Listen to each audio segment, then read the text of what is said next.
we each will have our unique style.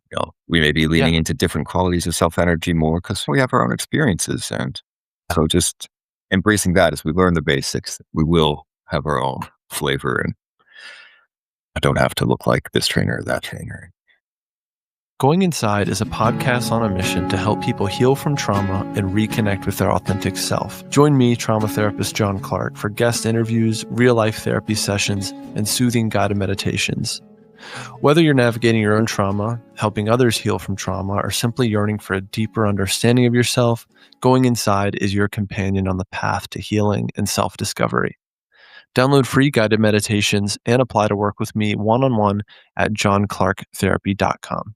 Thanks for being here. Let's dive in. All right. Excited to introduce my guest for today. It's Teddy Knebel. Teddy is an IFS therapist for individuals and couples in the DMV area.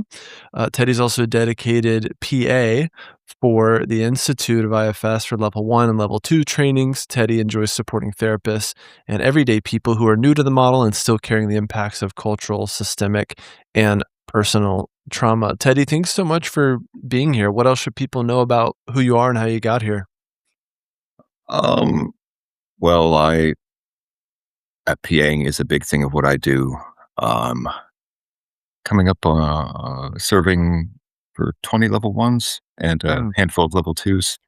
So that's been a big part of my journey as I uh, become a licensed therapist, mhm. and learning the model and sharing in the learning of the model is something that's given me the clarity and confidence to pursue that dream career of being a therapist. Mhm. So yeah, I am seeing clients and doing that, and hope to keep doing that for many years. Yeah. When you ask what else about me, we'll see. Notice a few things popping up and hesitation of where to go next. Mhm. No wrong answers. Right. And I can also comment on something that isn't apparent in the video that Yeah. I also became totally blind in my early 20s.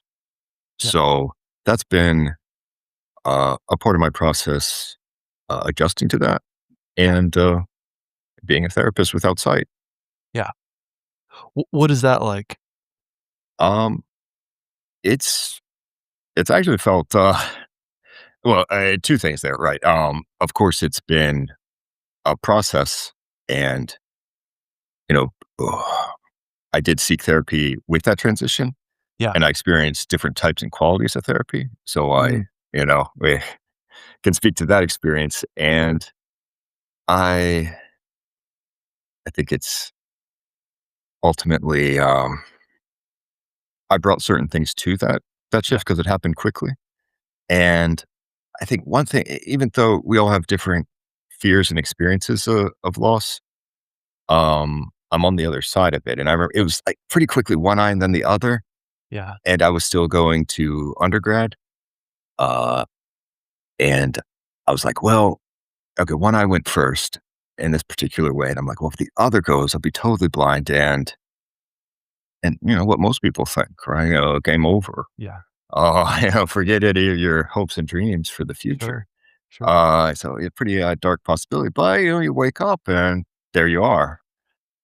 So I still, due to my system, got out of bed and kept going to class on a campus that has a lot of stairs and different kinds of stairs. So luckily didn't bang up or twist my ankles too much, Yeah.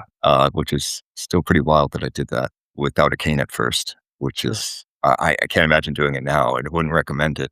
Right. But just that. And then, yeah, there's challenges learning about the world of accessibility. And Yeah. I am also having the thought, I haven't experienced that in the IFS community, that doubting of, I haven't heard anyone Mm. really voicing that to me. So that's been wonderful that I Mhm. can learn and share and support clients. And we can even comment more about the therapeutic dynamics of Yeah. how do we tune into things Yeah. that are happening for our clients. Um, how do we use our site, and Mhm. how do we, maybe we overuse it. Yeah. Um, I haven't, it was nice to see even a demo with Kate Gardner She stated she's like, yeah, in that session I was closing my eyes more to attune to what was happening inside the client somatically because a Mhm. lot was happening there. And I'll admit, there's useful information that people can get with their site too. So Mhm. I allow for both, and it again plays into each of us having our own strengths Yeah. as individuals, as Yeah. therapists. So I yeah, I imagine rambled some about that. So yeah, No, I love it, yeah. I love it. I imagine, uh, there was a point at which you hadn't thought about the possibility of losing your vision until it was all of a sudden a possibility, or was it something that was always a Oh, possibility? it didn't get much warning either. Yeah, Maybe a year or so. Um, yeah, yeah, because somebody else in my family, my grandma was like, this could be something for you to watch out for. And I was yeah, like, well, oh, I hope not. And that was the extent of it. yeah, So it was just happening rapidly, and yeah, yeah, as you know, there's always multiple things going on in our lives too. So sure. multiple losses. This episode is brought to you by Jane, a practice management software and EMR designed to help practitioners run their business, not the other way around. Managing a practice can mean juggling more tools than you ever planned to. One for booking, one for documentation, another for billing. Each solves a small part of the puzzle, but because they don't work together, the manual admin adds up. Jane helps practitioners connect their core tools all in one place.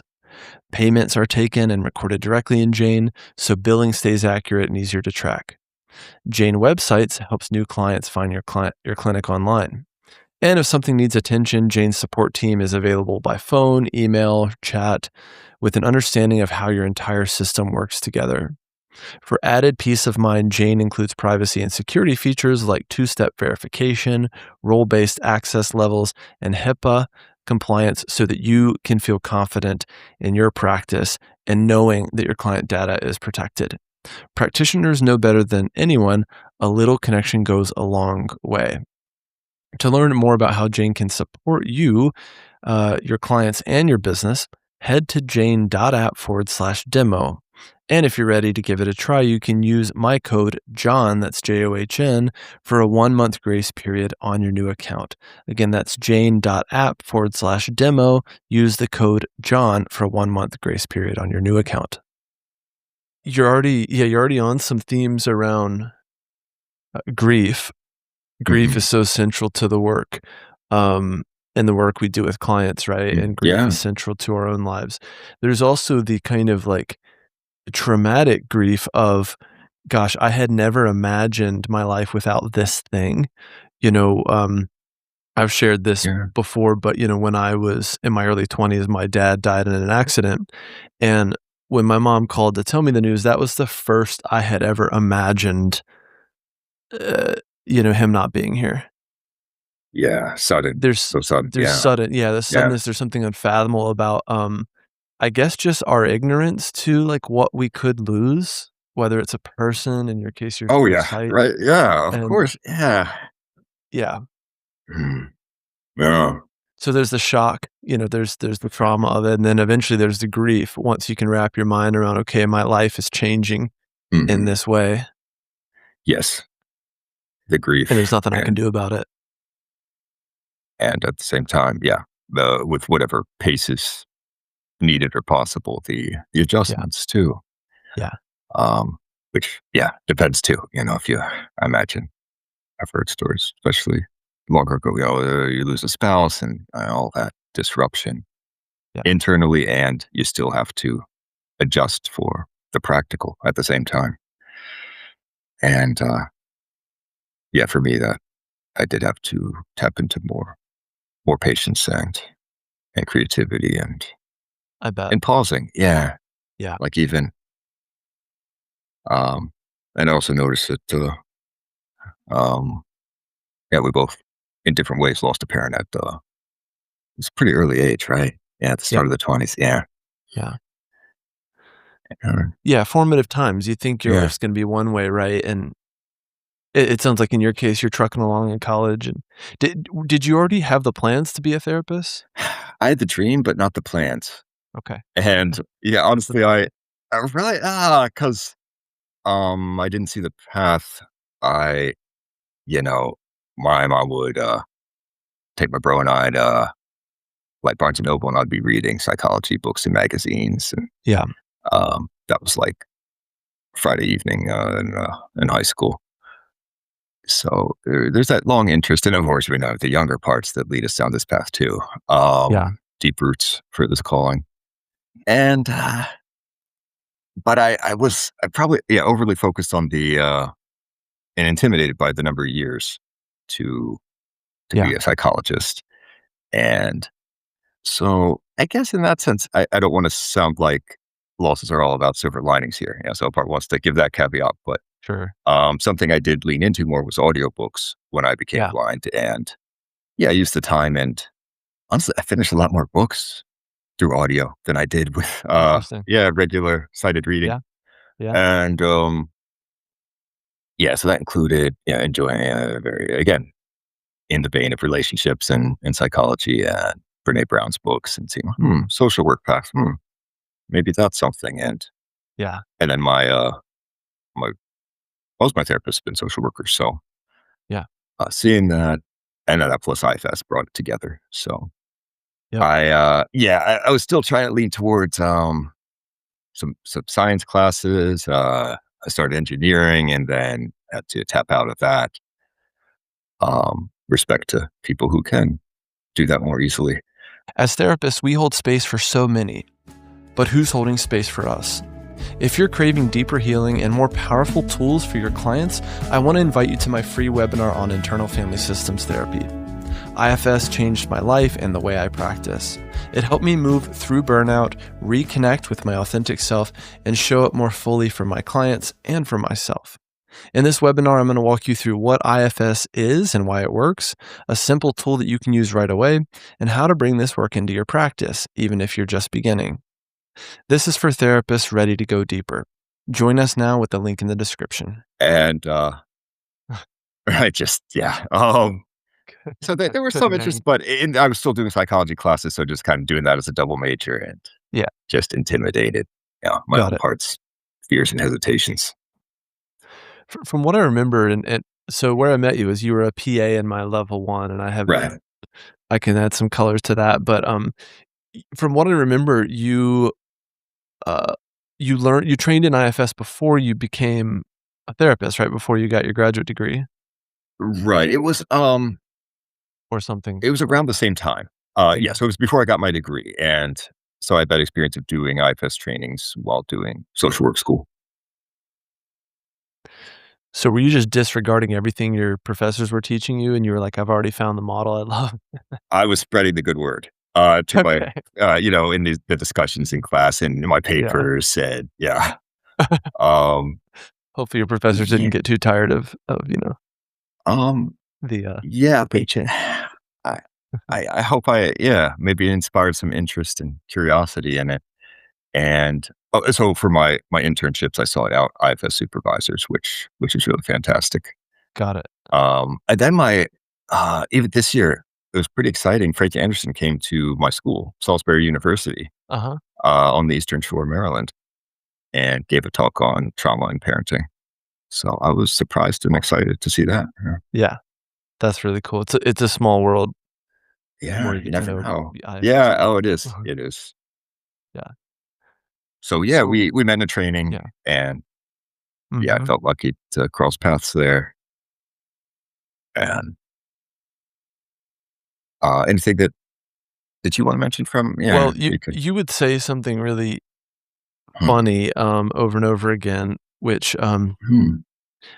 I don't know. There's a qualm I have with IFS is like, um, it can feel a little too, quote, "woo woo" at times, and there's a lot of like, okay, just really listen to that, notice that, Mm, okay, just notice that space.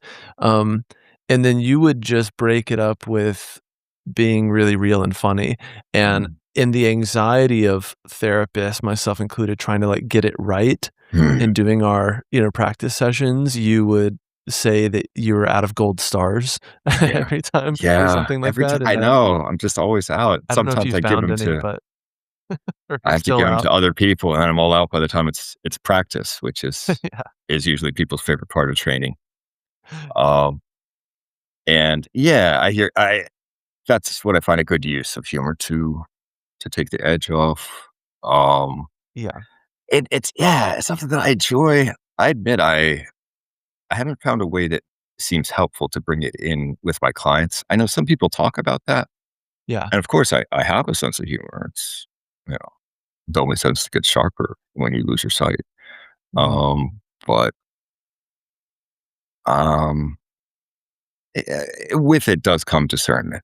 I think Yeah. that's important. So I'm Yeah. glad that landed well for you, and that's what I tend to hear. Yeah. And yeah, there's always a chance that you know I'll stumble and have to Yeah. repair, and that's okay. Well, I think for me, it just really spoke to, first of all, the anxiety of being new at something. That's an anxiety that I'm, quite familiar with. And coming into my level one Mm, training, I had been already using the model for a few years. mhm. Derek Scott was my original teacher and mentor. And, so I had, and I'd even been assisting in stepping stones for a Yeah, long time at that point and, like a PA type role. So I had yeah, my understanding of the model and then also learning like the trainer's understanding of the model for my unique level one, which it seems like they're all pretty unique and the teachers are unique and that's a good thing. mhm, Um, but you kinda get their version of IFS, I guess. So there's mm, just that anxiety of, like, being new at something, something mhm. feeling clunky, worrying that you're being evaluated or judged, Oh yeah, right? And we've got parts that really just wanna prove our worthiness, right? And if mhm. anything, because I had practice with the model, maybe even more so, I wanted to prove that, like, I have some competence already with the model, and that stuff, Oh it yeah, really comes up, and it came up more during my level 1 than I thought it would for me. It was more anxiety provoking than I thought, but it was also mhm. a good, uh, good practice of just being in the hot seat and thinking, "Gosh, I've got a lot of parts up around this idea of just, like, being evaluated or good enough parts?" Yeah, because that's first learning something is frustrating and vulnerable to do in front of others who are our professional colleagues, and that's why I think it's wonderful that people are willing to do it in Yeah, trainings. yeah, And I kind of use humor to point that out too. That it's you don't have to, yeah, or we're just offering it. You already paid for it, yeah, and parts are up. And again, that's where we're touching on choice again. Like you can choose to take your turn or not. Um, yeah, you could still squeak by, and yeah, you don't have to do this practice round, but it's great to notice the parts that come up. And um, we do also want to support, taking the valuation out of the uh, learning yeah, because judgment is generally what we're protecting against. yeah, Um, yeah. yeah. Mm, shoot. Well, you seem to really be good at, again, kind of easing, therapist anxiety around learning the model. Um, that's what I hope to do. Yeah, Um, to make it safe enough to practice and practice something that's so important to our identities, right? yeah, And so, yeah, that's what we do, supporting therapists in a training or supporting clients, having enough yeah, safety yeah, to work towards helping the parts that, yeah, are burdened and yeah, that's the others are really trying to avoid that judgment. And yeah. yeah, we know about that. Tell me about So, how your mhm.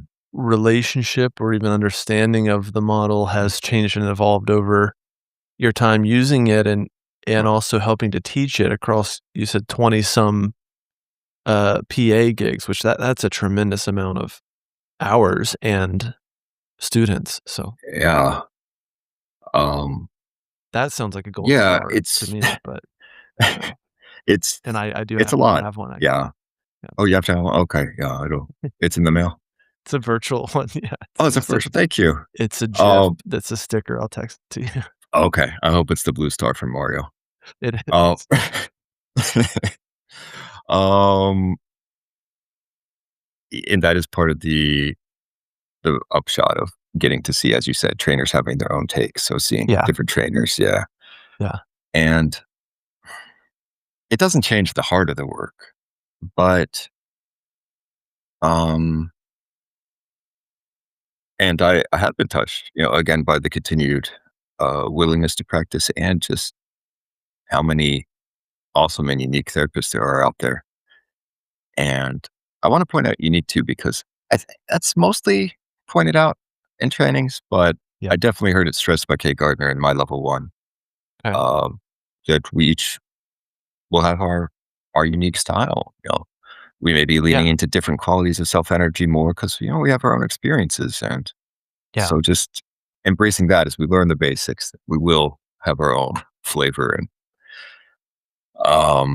yeah, don't have to look like this trainer or that trainer. Um, so with the model, yeah. yeah, I don't Mhm. know if it's not changing at its core, but just helps me Yeah, by seeing it continue to go steadily forward for so many people. Helps that trust grounded in experience, which yeah, I like. Um, I think I like one little moment at the last day of the training because we have a little graduation ceremony, which I always love, and everyone can share whatever they want.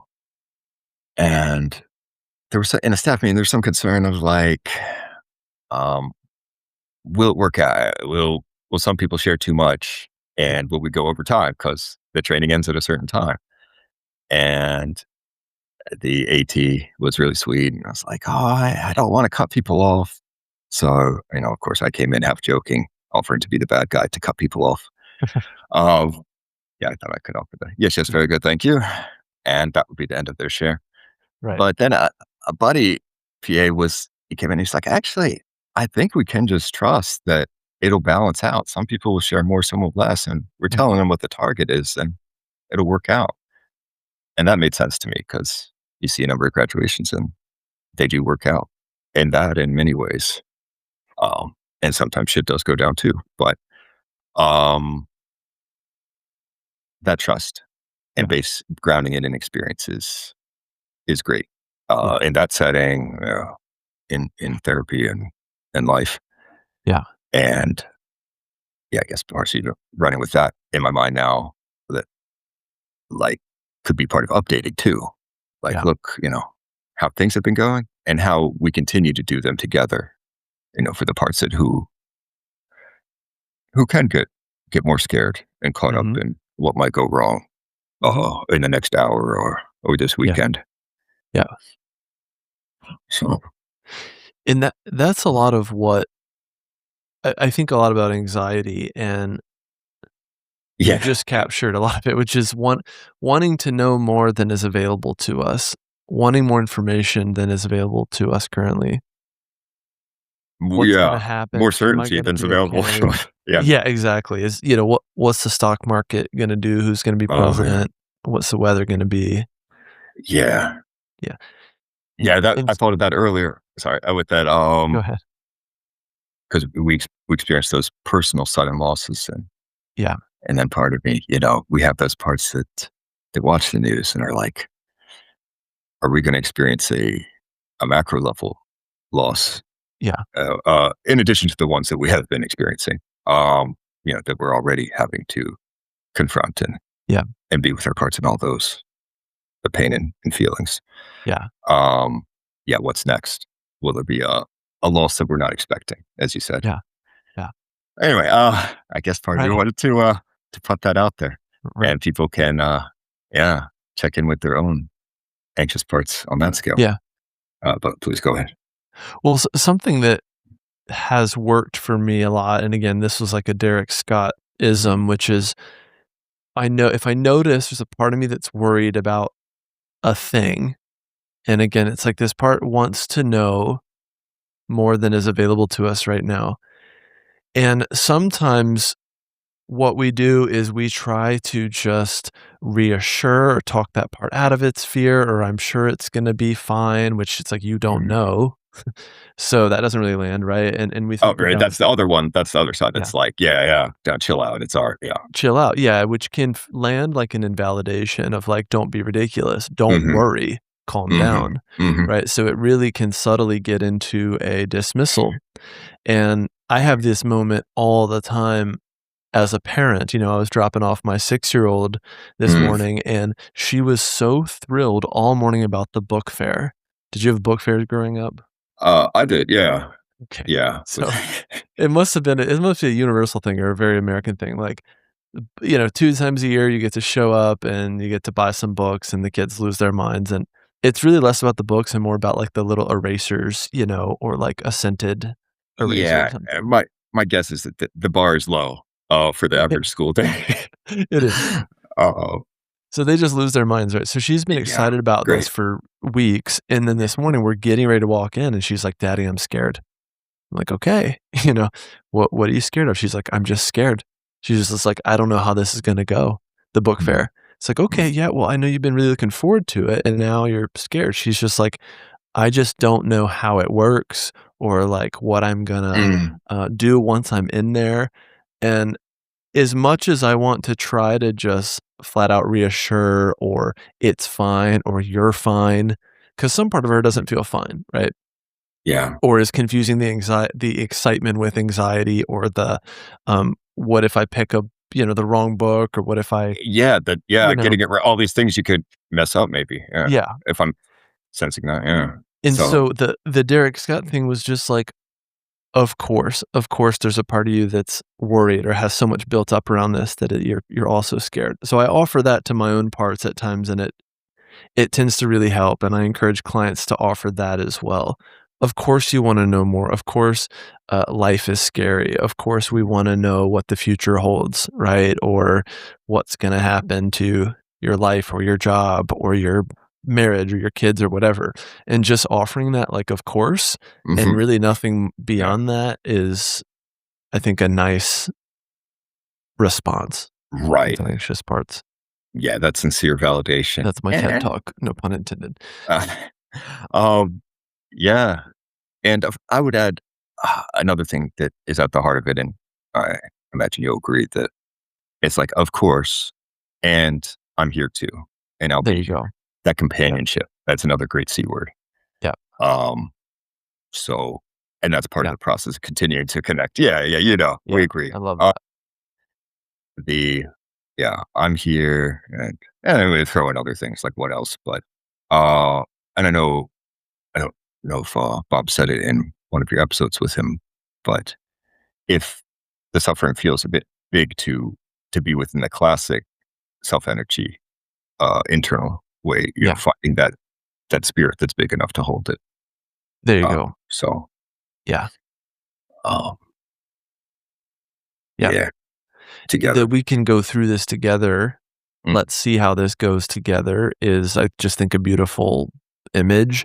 And again, mm, my little moments every day are as a parent thinking about this relationship between self and parts, mm, and what attachment is and what attachment means.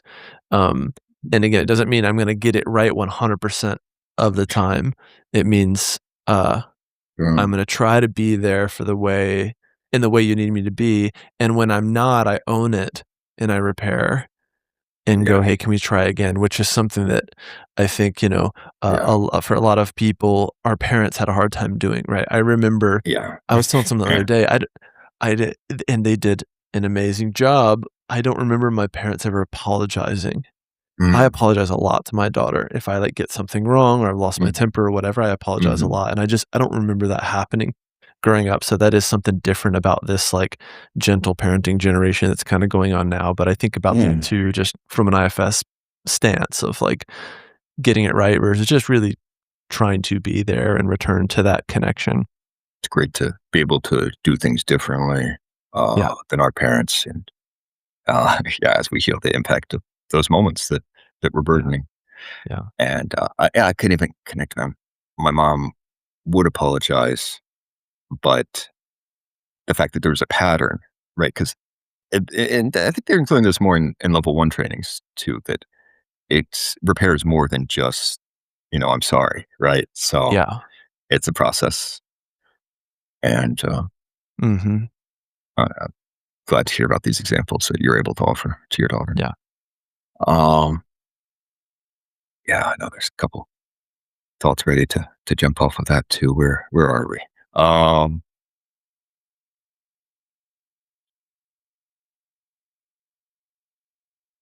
yeah, it's just admittedly, I know we touched on repair and book fairs, and checking with you because admittedly, I Yeah. didn't have. Yeah, sometimes I get rambling on, and Well, sometimes I have to check in and see what would be most useful. I have a curiosity. I always have some curiosities, and we got maybe 10 or so minutes left. Cool. And this is a piece that you kinda led with early around being blind, but I'm I guess I'm curious how what's your relationship with that, and what's it like to position that in new encounters or new relationships or with, clients? And yeah, is that making sense? Um, yeah, I disclose it in an initial contact with the client or prospective client, and with that, I like to be clear um, that I don't need much support around that end. That I'm really open to the thoughts, comments, questions around that. Mm, Just as with anything else, that I want to keep getting those thoughts, those concerns, that feedback, yeah, and especially as we continue to in the process, the first few sessions. yeah, So, and that's part of that. And honestly, I haven't heard um, much concern around it. yeah, Um, I'm just continuing to invite any of that feedback yeah, because, yeah, that's what we want to welcome. yeah. Uh, is that what you're asking? I think so, yeah, I guess Yeah. to what degree has losing your vision shaped your identity? Or I guess, what does it mean to identify as a blind person? Um, it's I think a couple things that it's brought to me is being aware of the importance of accessibility because that's where we run into the Yeah, most trouble.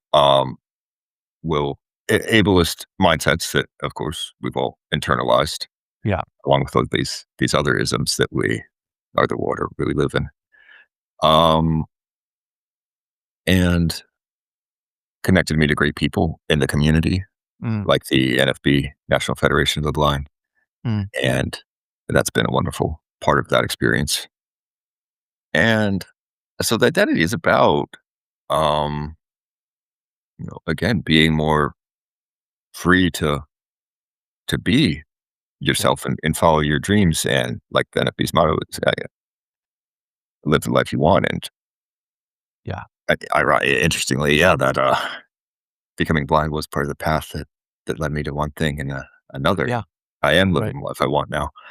yeah, So it's, yeah, just increased awareness of that aspect of bias. And yeah, I still watch a lot of movies and TV shows with my partner mhm, because it's pretty prevalent to have audio narration tracks yeah, as an option. It's frustrating when, yeah, a new movie doesn't have it for some reason uh-huh, on streaming. Um, but yeah, still enjoy that. yeah, And I actually discovered it accidentally before I went blind, and it's pretty cool. If anybody wants uh-huh, to check it out, it yeah, just tells you what's important to pay attention to. mm, And yeah, yeah, um, so same journey about yeah, authenticity and being able to stay true to what's important to you, yeah, and being creative and persistent with the challenges, new skills, inaccessible things along the way. mhm, So yeah, yeah, I feel fortunate that what I have dreamed of doing and hope to do for a long time, I can do blind. Yeah, So, definitely. yeah. Yeah. Well, yeah, thanks for sharing that. I guess what else do you feel like is missing from the conversation, if anything, Teddy? We've got, a couple minutes left, but Mhm. yeah, what else do you want people to know, or what else feels unsaid around your journey, your life, your journey as a therapist and an Mhm. IFS therapist? Let me see.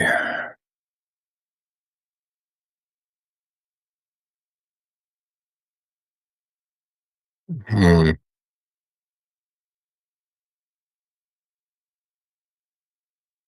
One is that my journey continues. I like that Mike Elkin says, "In a year, we'll all be better at this," Yeah. and he's someone who's been doing it for quite a long time. Mhm. And another quote that I like to share from Kate Gardner is, "If we're not having fun with this, what are we doing?" And I like to keep remembering that one because even though I can help, bring some humor in trainings, Yeah. I still need to keep working with my parts when I forget Yeah. that, Right. um, in this work that we do Yeah. and in life. So, um, I'll share that with everyone and Yeah. say it once more to myself. Yeah. And yeah, with that, just the offering steady companionship and trusting in each other. Mhm. And because that's right, I have parts that are sensitive to leadership. Yeah. I'm an Enneagram Type 9, and so the wing there's the 8 wing. Yeah. I know people may or may not be familiar. It's something you can choose to look into or not. I'm not Yeah. going to get into it in our final minute, but the 8s are especially sensitive to quality leadership that they can Okay. trust and That's injustice. So interesting. those are some trends there. Um, yeah, just noticing in moments of leadership. Yeah. Right, we talk about self leadership.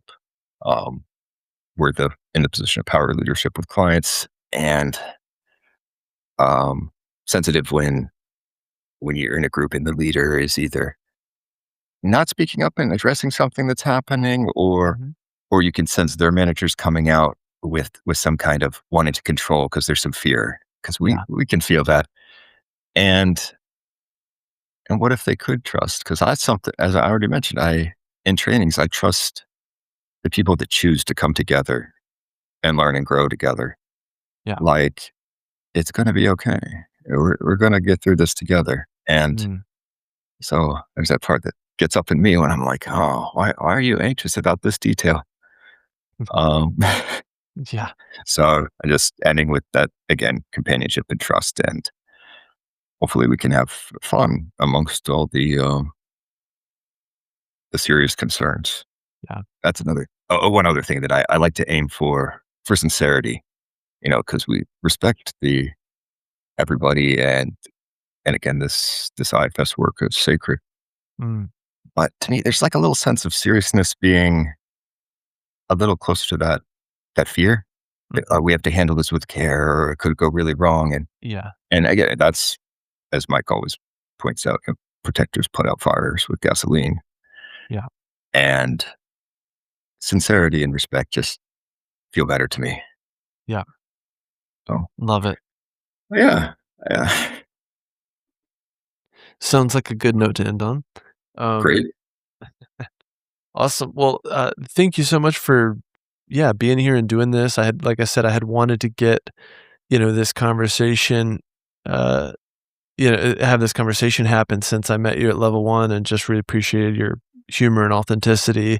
Just really stood out to me, and it helped me learn, um, and enjoy that process more. So thank you for all your work you do there through the institute. And um, I've got here in your bio, you've got some openings for therapy as well. So I'll put a link to your profile, your institute profile, in the description, show notes, and everything. And great. for now, we'll leave it there, and I'd love to have you back anytime. Well, I'm honored to join you here, and yeah, glad that you keep putting out so much wisdom, and happy to be in touch. Awesome. Thanks, Thanks, Joe. Teddy. Thanks for listening to another episode of Going Inside. If you enjoyed this episode, please like and subscribe wherever you're listening or watching, and share your favorite episode with a friend. You can follow me on Instagram, YouTube, and TikTok at John Clarke Therapy, and apply to work with me one-on-one at johnclarketherapy.com. See you next time.